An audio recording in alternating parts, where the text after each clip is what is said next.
ఎందుకు హ్యాపీగా మీకు ఒక 2 సంఘాలున్నాయి. ఆల్రెడీ పేరొచ్చింది.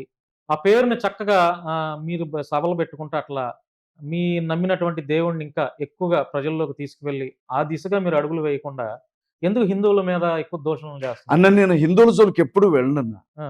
హిందువులను నేను ఎప్పుడు నోరు తెరిచి మాట కూడా అన్నాను. హ్మ్. నేను హిందుత్వం పేరుతో అంటే హిందువులను తిడితే ఇంకా పేరొస్తదా? క్రైస్తవుల్ని ఆ! హిందుత్వం పేరుతో క్రైస్తవుల్ని, ముస్లింస్‌ని, దళితుల్ని భారతదేశంలో ఏం చేస్తున్నారో మీకు తెలియదా? హ్మ్.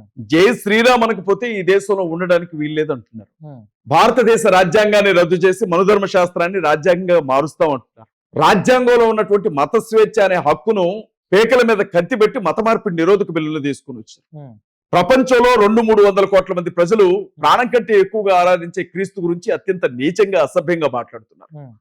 పరిశుద్ధ గ్రంథంగా పిలువబడే దైవ గ్రంథాన్ని కాళ్ళ కిందేసి తొక్కుతున్నారు, మురిక్కాలలో పడేస్తున్నారు, నిప్పు పెట్టి తగలబెడుతున్నారు. చెప్పులు వేసుకుని కనీసం లోపలికి రావాలంటే భయపడే దేవాలయాల మీద, చర్చిల మీద పెట్రోల్ పోసి తగలబెడుతున్నారు. హ్మ్. క్రైస్తవ ఆడబిడ్డల్ని నడి రోడ్డు మీద నగ్నంగా ఊరేగిస్తున్నారు. హ్మ్. క్రైస్తవ ఆడబిడ్డల్ని మానభంగాలు చేస్తున్నారు. క్రైస్తవ ఆడబిడ్డల్ని నిర్దాక్షిణ్యంగా ఇలా చంపుతున్నారు. జరుగుతున్న వాటికి ఆద్యం పోసింది క్రిస్టియానిటీలో ఉన్నటువంటి మీలాంటి పాస్టర్లే.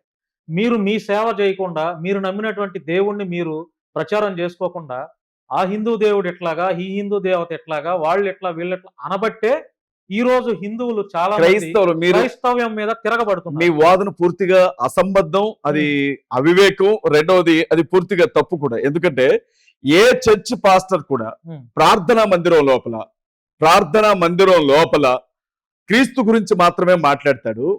బైబిల్ గ్రంథంలో ఉన్నటువంటి వాక్యం గురించి మాత్రమే ప్రకటిస్తాడు.